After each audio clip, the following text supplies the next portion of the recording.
course, music is a special feature of the wedding service itself. Did you choose any of the hymns or of any of the music? One hymn, I Virgin in My Country, which has always been my favourite since school days.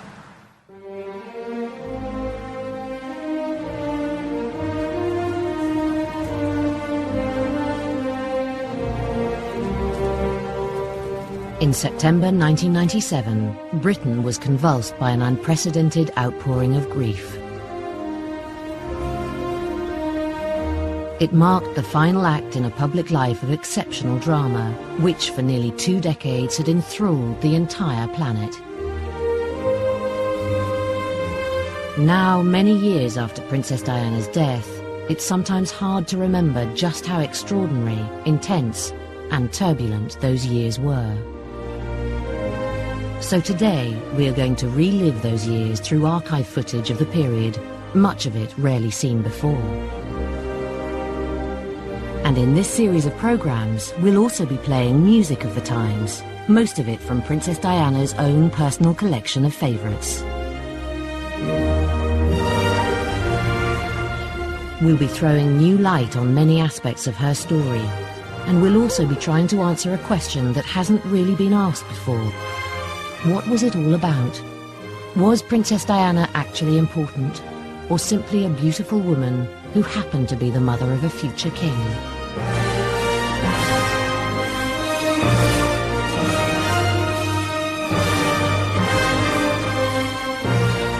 So here they are then, the Diana years.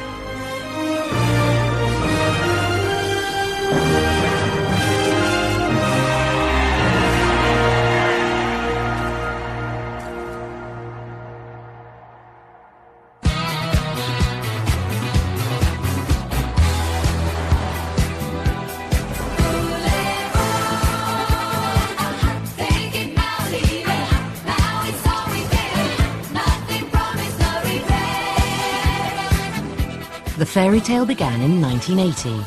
There had long been speculation about who the Prince of Wales might one day marry. Suddenly, informed opinion suggested it might be Lady Diana Spencer, the unknown daughter of an aristocrat. This news came against a bleak background of nearly 10 years of economic, industrial and social upheaval. The economy was, we were the sick man of Europe. Because of it, we'd had a sort of national humiliation, and social tensions were very sharp. And along comes this beautiful, young, fresh, new face, 19 years old, with a lovely smile, big blue eyes. Thank goodness, everybody thought, you know, a fresh feeling in the air. And the world just fell in love with the idea of the promise, I think, of Diana. She seemed so innocent and so fresh in this kind of mildewing theme park of a country as we become.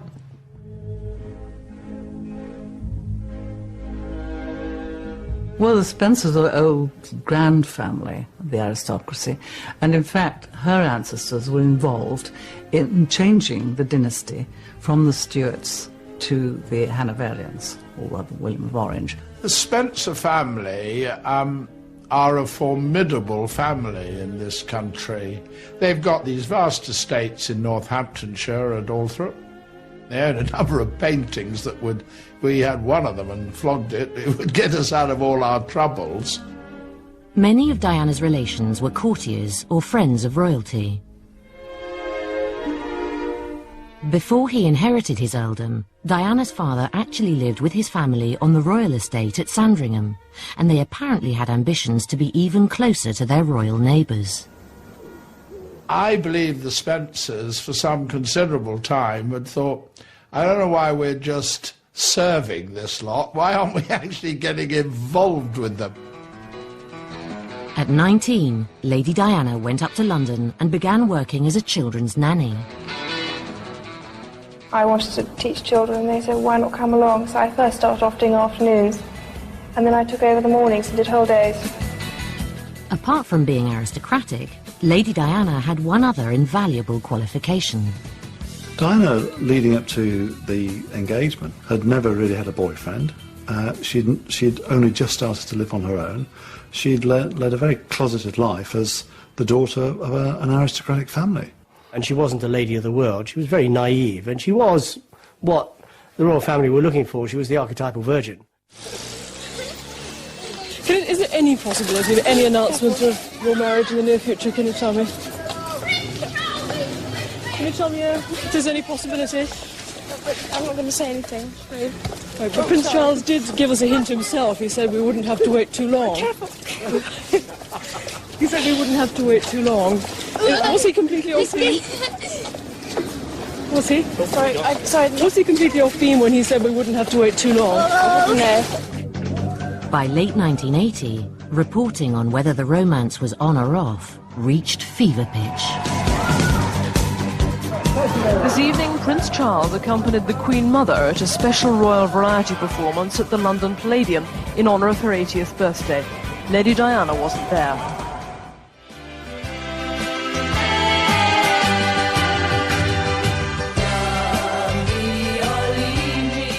The intense media scrutiny and hysterical public speculation was finally put to an end with the announcement of Lady Diana's engagement to Prince Charles in February 1981. Right, innit? Cheers everybody up, you know, to something like this. Well, it's getting on a bit, innit? About time we got married. Yesterday you were a nanny looking after children. It's a tremendous change for someone, if I may say, of 19 to make all of a sudden.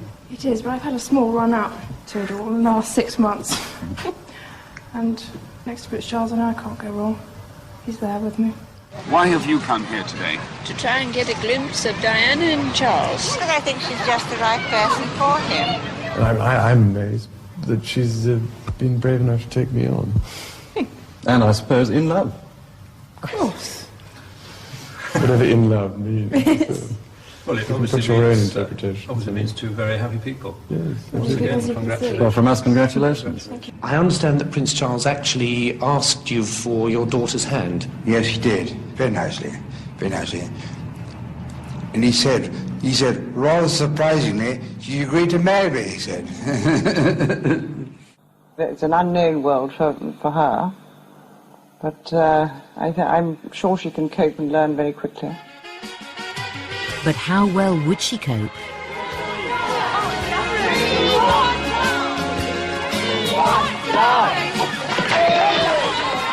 Despite the smiles, Lady Diana's life was being turned upside down.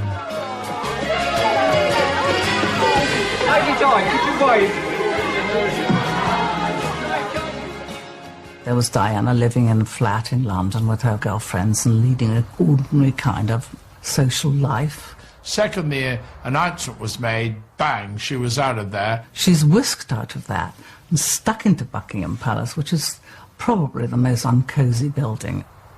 And then it's physically enormously distanced from the world. If you look out of the windows from there, you see this huge forecourt and the railings and the crowd sort of over there. And I think that she felt incredibly lonely. Within weeks, Lady Diana Spencer was being groomed as a future queen, making her first appearance at Royal Ascot. But she was not quite the easygoing, relaxed person she appeared to be.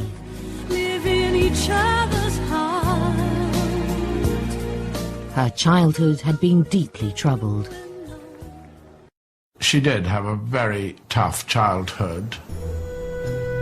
She was not particularly wanted as a baby. They were desperately looking for a boy. They'd had Sarah, then they had Jane. Then when Diana came along, there was disappointment because, you know, these earldoms actually require a boy to take it. They don't want girls coming in on it. And then finally Charles came. When her brother was born, there was a terrific fuss, you know, a huge christening, all the royal family attending. So it just shows you the tradition in that family, the importance of the male. It was when Diana was very young that her parents, Francis and Johnny, had this incredibly vicious divorce case. There was a terrific blow when her mother left. Francis, the mother, her own mother, Lady Fermoy, gave evidence against her own daughter in the divorce court to say, I think Johnny is a more suitable person to bring up the children. It was quite unusual in those days for mothers to just run off and leave the family. And it made a great scandal in the locality. You know, if they went to the local tea rooms, everyone would say, oh, there's poor Lord Spencer and his poor children. But Diana's past seemed completely unimportant as royal wedding fever began to seize the world.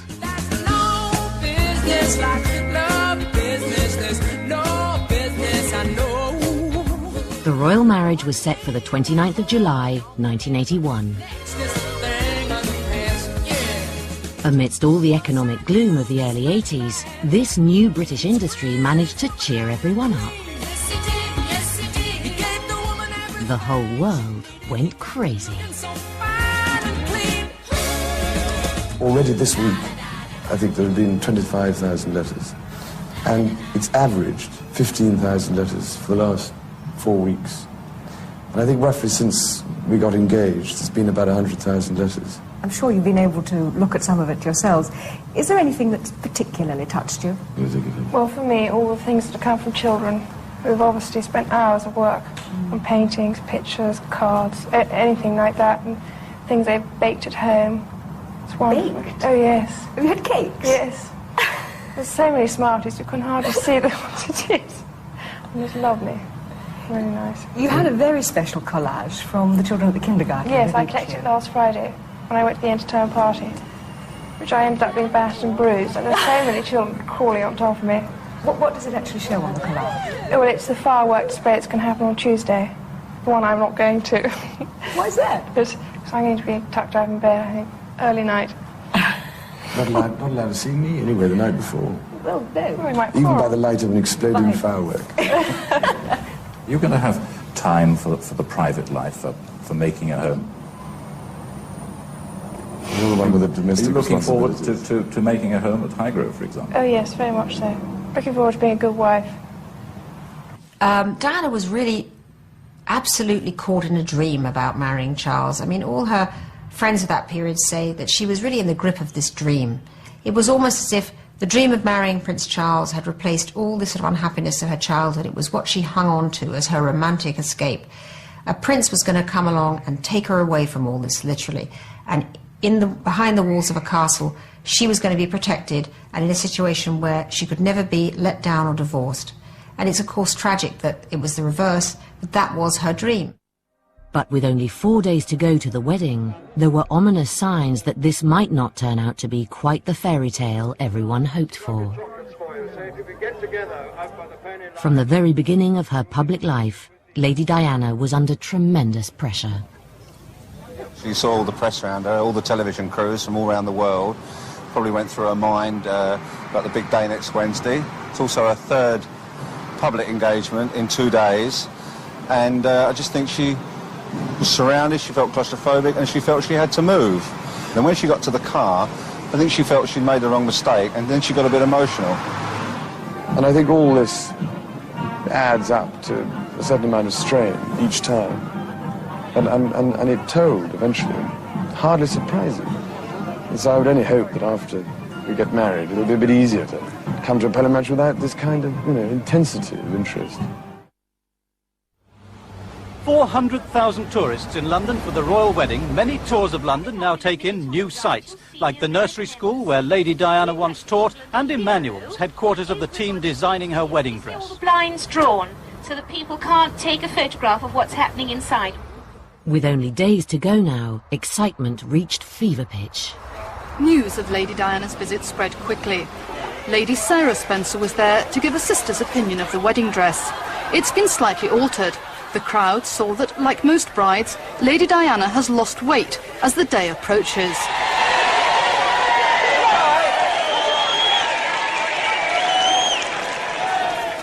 We're saving the last stitch right until the very end because we're very superstitious and I think it's unlucky to finish too early.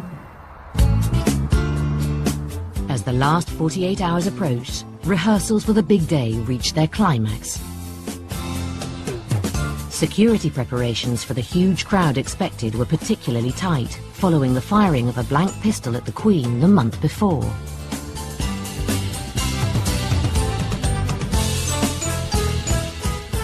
The final touches were put in place. This was to be the first marriage of an Englishwoman to a Prince of Wales for 300 years. Hit the music now. The battle for the biggest share of the audience will be as tough as it's ever been. The ABC network has brought in hundreds of extra staff, dozens of extra cameras, and a whole new control room. Some will be covering it a little more leisurely. The hundreds of foreign correspondents, for example, who've been getting themselves accredited at the government press centre today. From Africa to Australia, from the Far East to South America, they all want their own little piece of the biggest media event ever. We'll be devoting as much time, if not more, to the wedding itself on the day of, as we did to the Columbia Space Shuttle. More time, in fact, I believe, in a single block than we did to the inauguration of the President of the United States and the return of the Iranian hostages. This is the wedding of the whole world, and the whole world loves a wedding.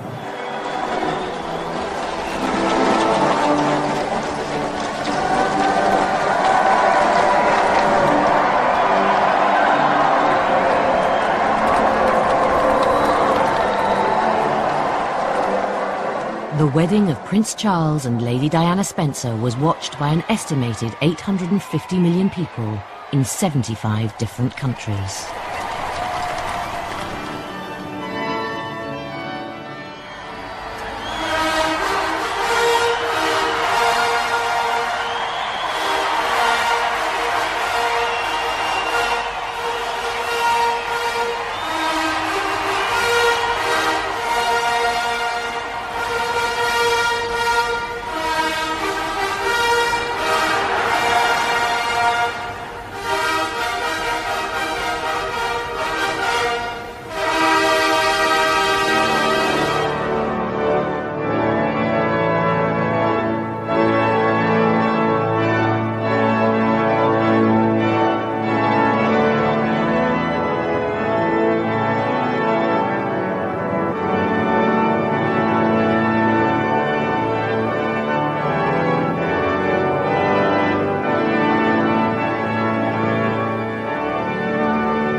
Diana Francis. I, Diana Francis. Take thee, Charles Philip Arthur George. Take thee, Philip Charles Arthur George. To my wedded husband. To my wedded husband. To have and to hold. To have and to hold. From this day forward. From this day forward. According to God's holy law. According to God's holy law. And thereto I give thee my troth. And thereto I give thee my troth. Here is the stuff of which fairy tales are made. The prince and princess on their wedding day.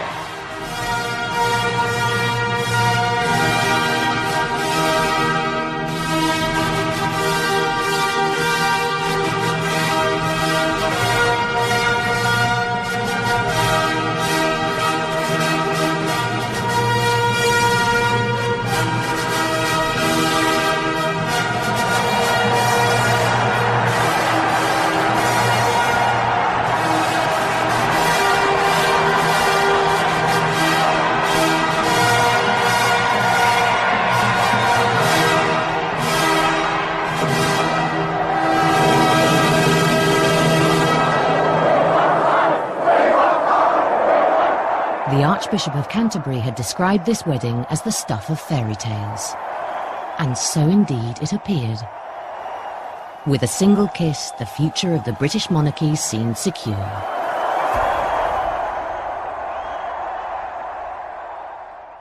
When Charles and Diana came down the steps of St. Paul's Cathedral, I'm sure I wasn't the only monarchist who thought, well, phew, thank goodness, that's the future of the monarchy safe. I think the royal marriage did change the mood of the country. Amongst monarchies, amongst monarchical brands, the British was way brand leader and much the best known in the world for all sorts of obvious reasons. And then you have what looks like a young marriage and you have a tolerably attractive young woman there. It's gonna go, it's gonna fly.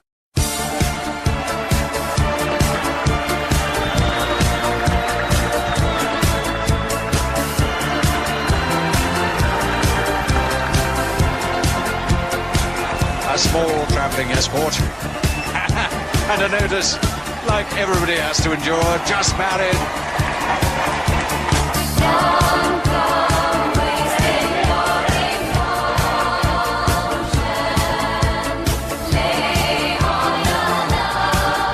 Like the wedding, Prince Charles and Princess Diana's honeymoon was fitting for a future king and queen, and the crowds and the media loved every minute of it.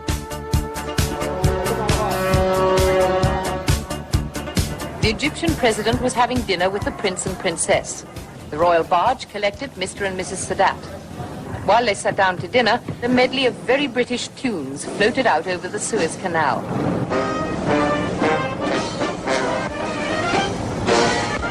After due ceremony, with the prince and princess on deck to say goodbye to their guests, the Sadats departed from this officially quiet, private engagement with every ship's siren at full blast.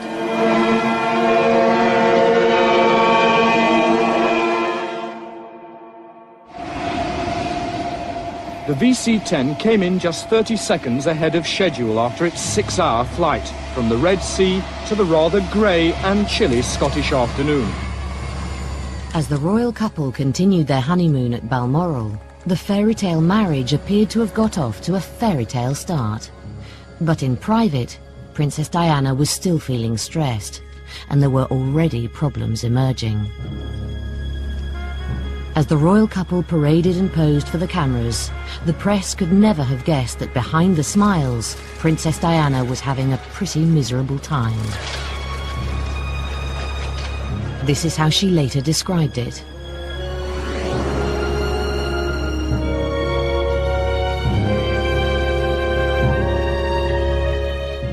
I think she felt trapped. I think she was very happy to be the Princess of Wales. I think she'd achieved that, and that was terrific. But I think she felt absolutely alienated. All her girlfriends, she'd left them, she didn't have much to do with them. I think almost immediately she became incredibly needy, Diana. Who can blame her? How are you enjoying married life? Highly recommend. Before the wedding, she started to suffer from bulimia nervosa, this eating disorder, where she binged and vomited on food.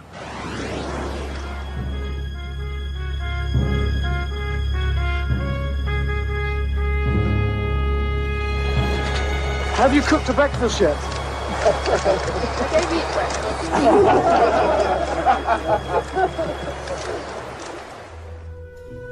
In developing bulimia, Diana was following her oldest sister, Sarah, who'd also had a difficult personal history. Sarah, at the age of 18, was an alcoholic. She was drinking a bottle of vodka a day at her school, Westheath. She was completely out of control. She became very anorexic.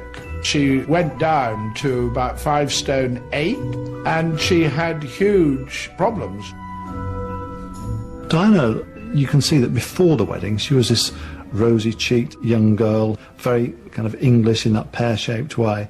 And then within a matter of days after the wedding, on the honeymoon, you can see the pictures of her just looking gaunt, her face and head basically covered by a halo of blonde hair. And she lost weight very rapidly after the wedding. Prince Charles was already becoming aware of his wife's bulimia and apparently tried to help in vain. I do know that he tried to get help to her up at Balmoral. In the second part of the honeymoon, she rejected it and said no, she didn't need any help.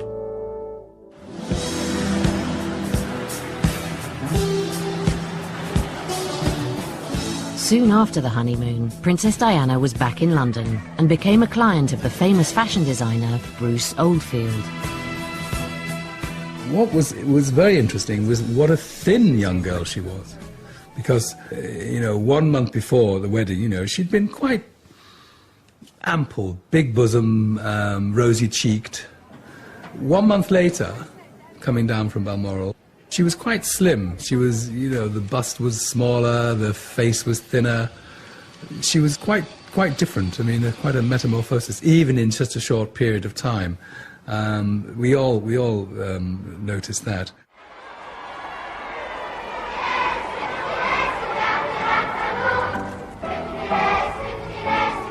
Princess Diana's unhappiness was to continue. Within 3 months, she fell pregnant, and she began to suffer from morning sickness. And then on top of that, she had to deal with an extremely demanding public.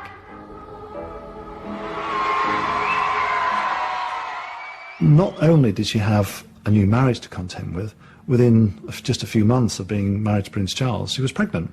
And it was a difficult pregnancy. She suffered badly from morning sickness, and at the same time, she then had to undertake public engagements for the first time. And her first ever trip to Wales, you could see the fear on her face as she stepped out of the car and then walks through the crowds, shaking hands and all smiles. But here she was, suffering from morning sickness, terrified, and the world wanted to, as it were, devour her.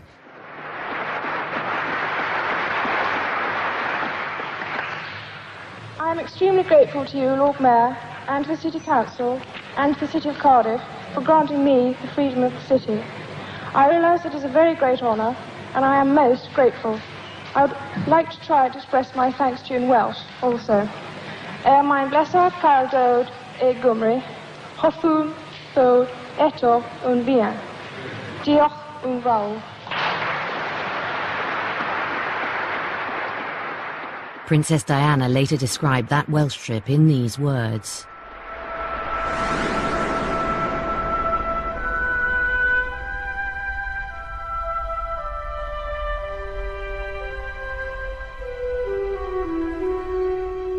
Diana later told Andrew Morton she was so unhappy in this period that she tried to commit suicide a number of times.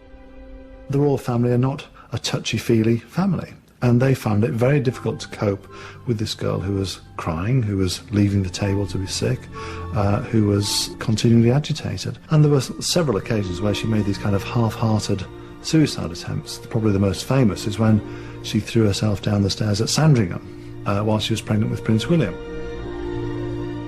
Diana told me that when she landed in a heap on the bottom, Prince Charles just turned on his heels and went off hunting because he was just exasperated with her.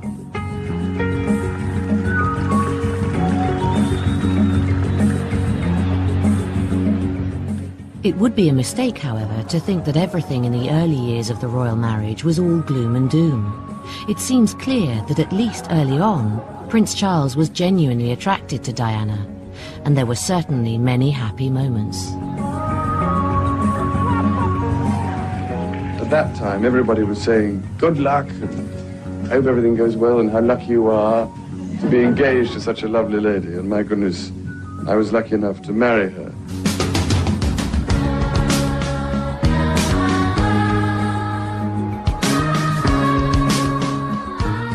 And I think that he and Diana got on all right. And in fact, people have told me in the early years they were, really quite lovey-dovey, holding hands and giggling and snuggling up.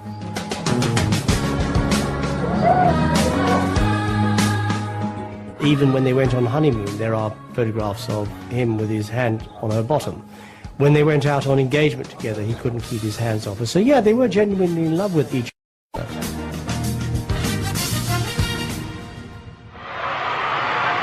By the time of Trooping the Colour in June 1982, Princess Diana was in the final stages of pregnancy. National rejoicing followed soon afterwards when Princess Diana fulfilled her prime marital duty by giving birth to a son.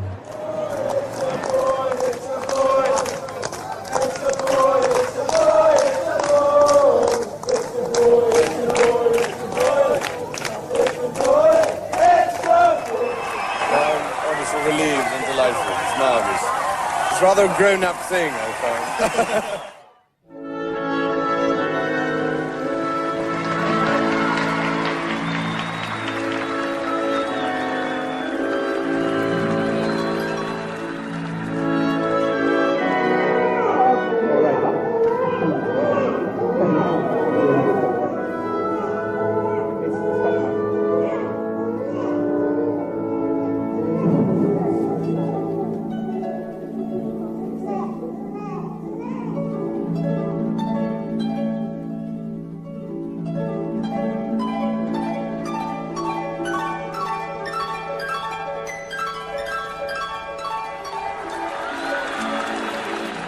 In March 1983, Charles and Diana made their first official visit together to Australia and New Zealand, taking 9-month-old Prince William with them. 20 months into their marriage, they still seemed relaxed and enjoying each other's company. They were genuinely happy at the time of Australia. William was very tiny, and they had William with them, which is unique in itself, because never had royal children, particularly royal babies, been taken on a royal tour. In Australia, yeah, they were still very much an item, still very much a family unit, and enjoying having William with them. The crowds were gathered in the forecourt before dawn to see the princess for the first time. And their patience was rewarded as she rode in an open car in a slow motorcade.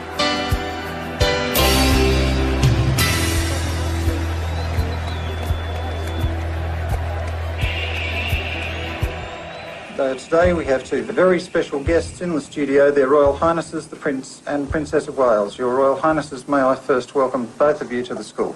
Thank you very much. Good to be here. I'm pleased too. Now for all of our students on air today, good morning, girls and boys.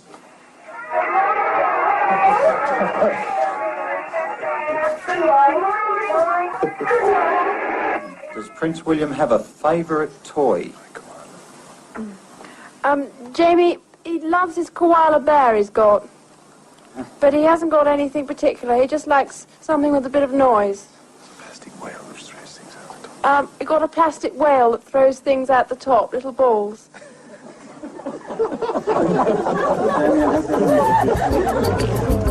The Prince and Princess had asked to enter Hobart by water. They came ashore at Waterman's Dock, the Princess somewhat gingerly.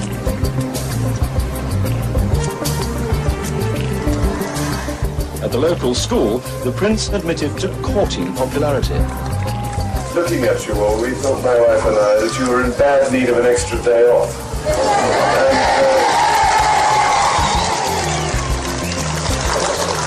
I discovered it's a very cheap way to get popularity. And it was something that I always wanted to happen when I was at school, and nobody came along and gave me a day off. And tonight, there being no problems about babysitters, the couple stayed in town and went to a charity ball at one of the big hotels. Then, for the very first time before television cameras, the Prince led the Princess onto the floor. They started quite sedately. But then the Prince decided to demonstrate his twirls.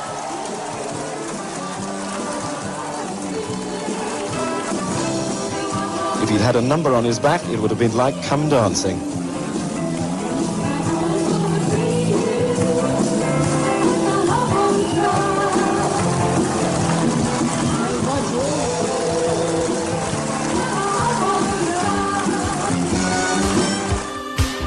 Next it was New Zealand and the Maoris.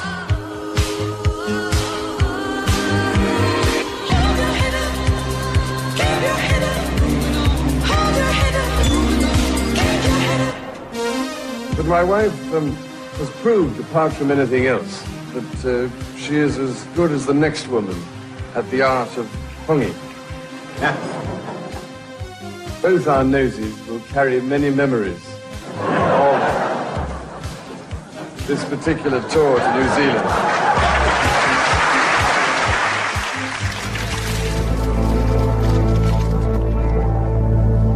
Behind these pleasant domestic scenes, however, all was not as harmonious as it looked.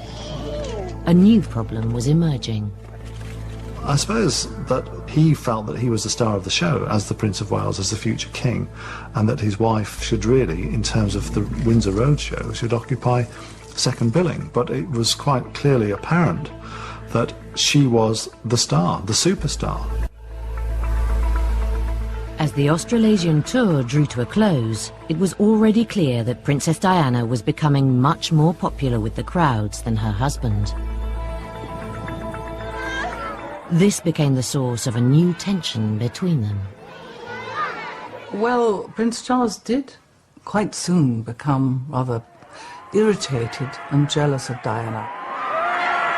Part of the problem was that the prince, although he never admitted it and probably never would admit it, I think that he was jealous of her popularity. Charles had been, since the age of 0, had been, you know, the object of adulation as the heir to the throne, and public interest and people longing to see him. It's very difficult to suddenly find yourself utterly outshone by your wife. If you see the wonder of a fairy tale, you can take the future, even if you fail. It's just so beautiful. I'm just so privileged. I can't believe I did that. Was she as pretty as you expected her to be? More prettier than ever. The prince was uneasy about his wife's success. I think that it gnawed into the roots of his own self-confidence, and this was sometimes visible in the way in which he reacted.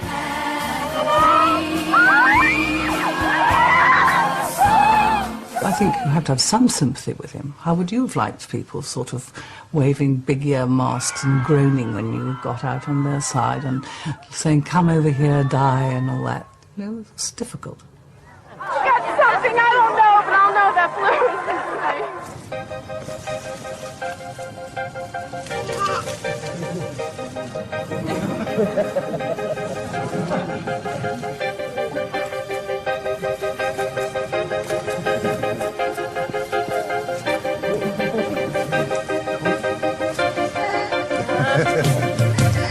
As if the pressure of public life and Prince Charles's growing resentment of Princess Diana's popularity weren't enough to poison relations.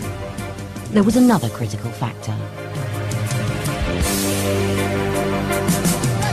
Camilla Parker Bowles, a married woman with whom Prince Charles had been having a relationship before his marriage, haunted Princess Diana.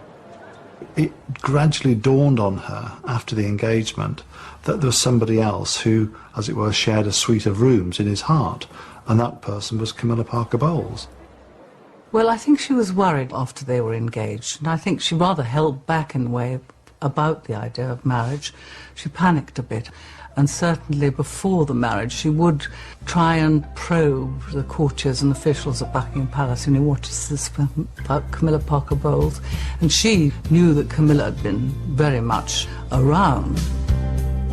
Fully aware throughout the engagement that Prince Charles was very involved with Camilla, knowing all the time that your fiancé may love you.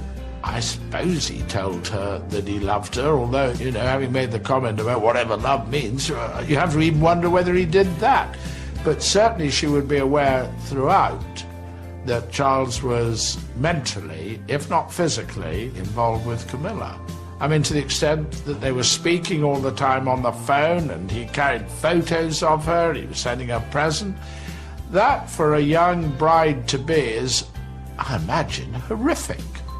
And I do think that physically he gave up any relationship with Camilla Parker Bowles, at least for a year, maybe 18 months. It did stop, and he did try. Even if it wasn't physical, every time there was a problem in the marriage, and it began within minutes almost of the ceremony at St. Paul's, it certainly was a problem on the royal yacht as they went through the Suez Canal and into Egypt. Every time there was a problem, Charles could not seemingly discuss it with Diana. He would immediately ring Camilla. He did try. I think he really did try. But he never was out of contact with Camilla. That was the point. He used to phone her still. And I think for Diana, the emotional engagement with Camilla was as painful as the physical. And in that sense, you could say he never really did give up Camilla.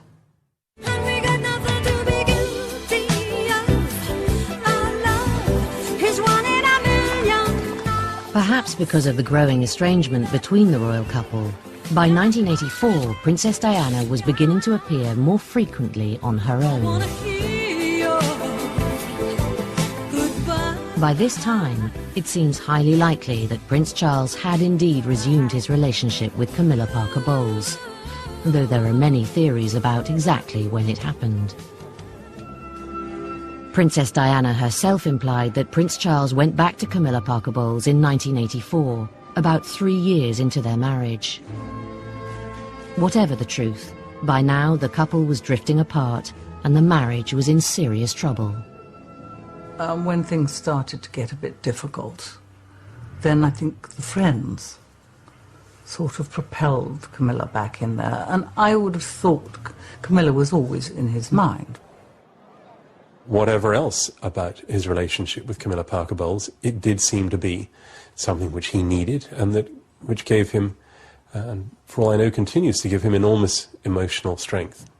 Diana didn't have that. They went out together on an engagement in support of each other, but they didn't actually support each other when they were there. Charles was needy, Diana was needy, and that was one of their major problems. Neither of them could really give what the other one needed. And I think that he needed the comforting, sort of in a way motherly, as well as lovely, presence of Camilla. And on that score, of course, Diana couldn't compete. Waiting to give her unofficial bouquet, 13-year-old Fiona Passmore couldn't contain her curiosity. Patting the princess, she asked, "How's the baby?" Princess, taken aback, asked, "Did I hear that right?" but said no more, leaving everyone laughing except an embarrassed teacher and a little girl, still without an answer, but still trying to find out. Whatever difficulties there were in the marriage, the rumours of a second royal pregnancy soon came true, and it was confirmed that Princess Diana was indeed expecting again.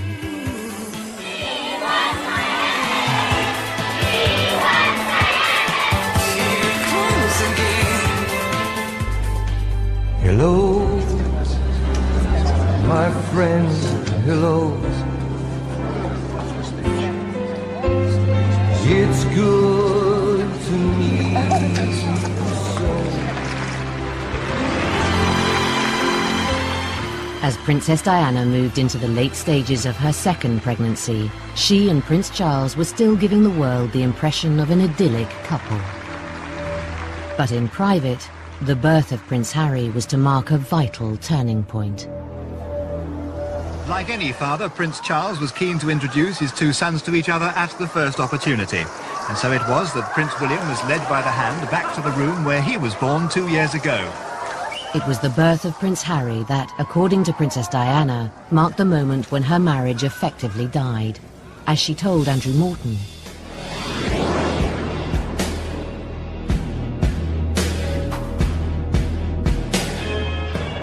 Oh, everybody was absolutely thrilled. As soon as the news came out, everybody was beaming from ear to ear, and people were going around shaking hands with each other. I went up to the main maternity ward, and everybody was laughing up there. It was wonderful.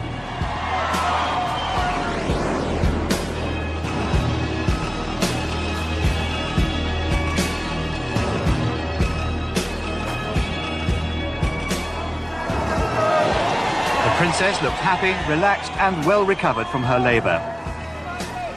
In many respects, neither Charles nor Diana gave the marriage very long. In terms of the chronology, they gave their marriage 3.5 years, 4 years, and before they went their separate ways, which, by any standards, especially when it's a royal marriage, where this is the future King and Queen of England, neither of them actually gave it the full heft that they should have done. Unknown to the public, this was the moment when, for Princess Diana, the royal marriage effectively ended. Then it was all over, and they drove away to Kensington Palace to start life quietly and alone as a newly enlarged family.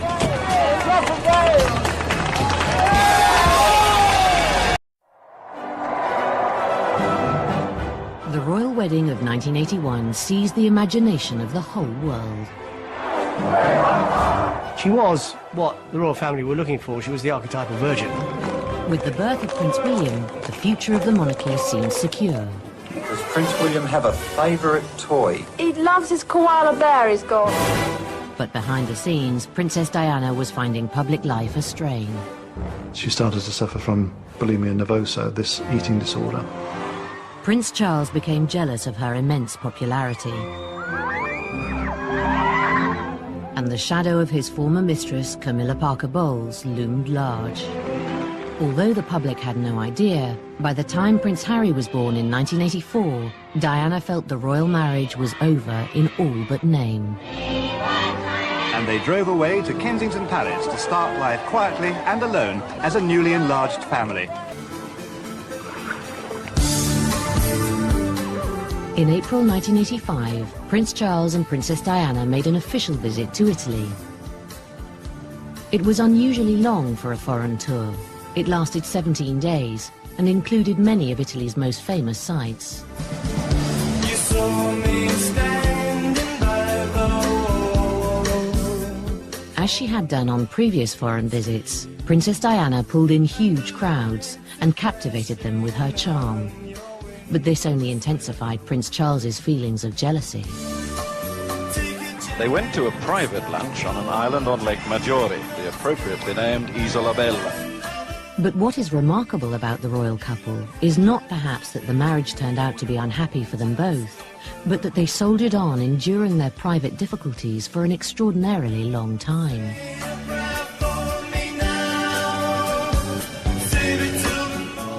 Prince Charles and Princess Diana did not in fact separate for nearly a decade after their marriage had failed.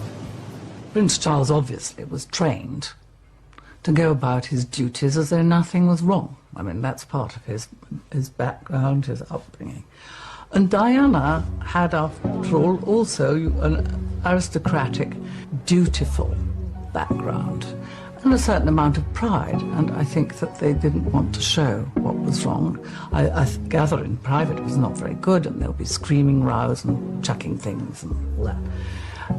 But they did get on.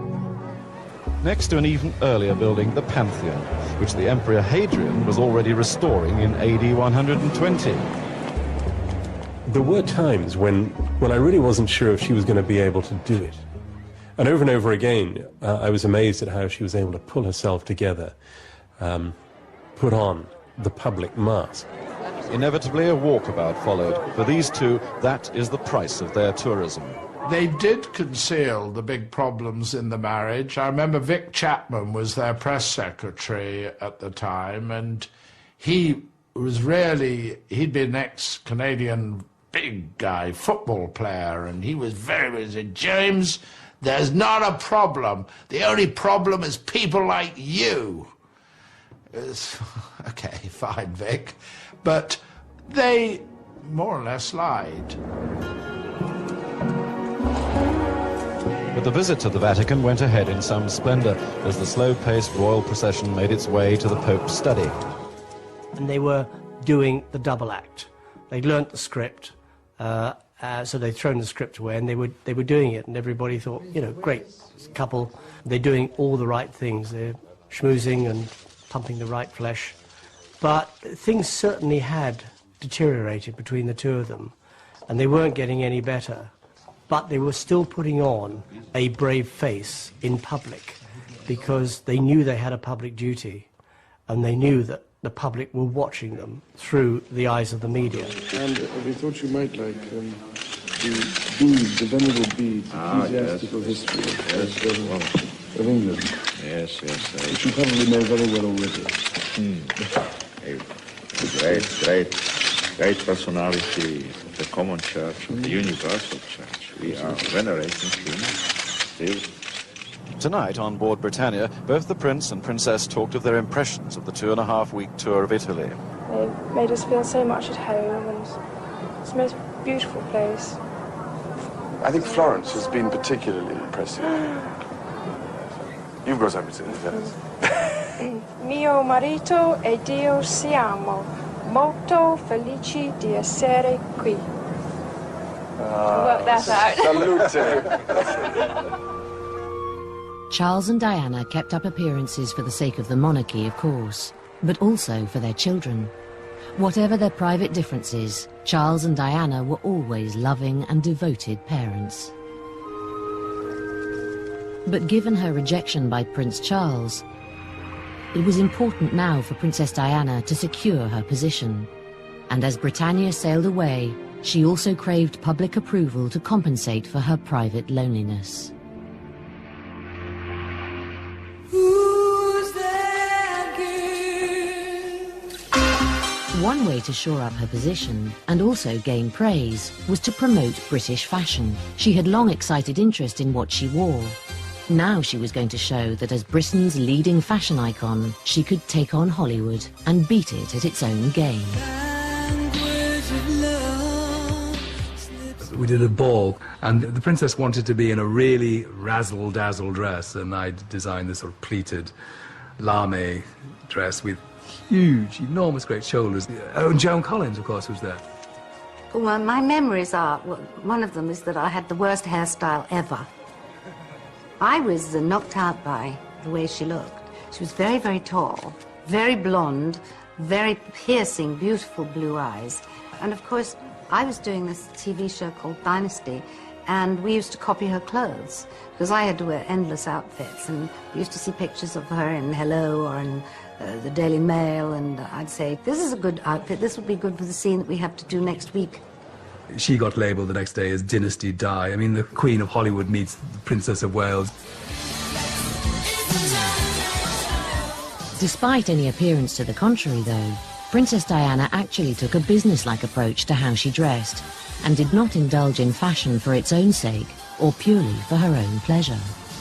She wasn't a shopaholic. She would be very, very sort of pragmatic about it, because she had kind of clothing allowance from the Ministry of this and the Ministry of that, and she had her own personal allowance. So if she had, for instance, to go to Saudi Arabia and needed half a dozen dresses, then the tab for those dresses would be picked up by somebody else. They wouldn't be picked up necessarily by her. So she'd, first of all, she'd come, look at the collection and say, well, that will do for that, that for that, that for that, that for that. And then it would be a question of, I need half a dozen dresses for this visit and that, and they have to be down to here, long sleeve, and they have to be up to here, which is not really my style, you know. So sometimes it was quite business-like, you know, the business of choosing things for her and choosing wardrobes.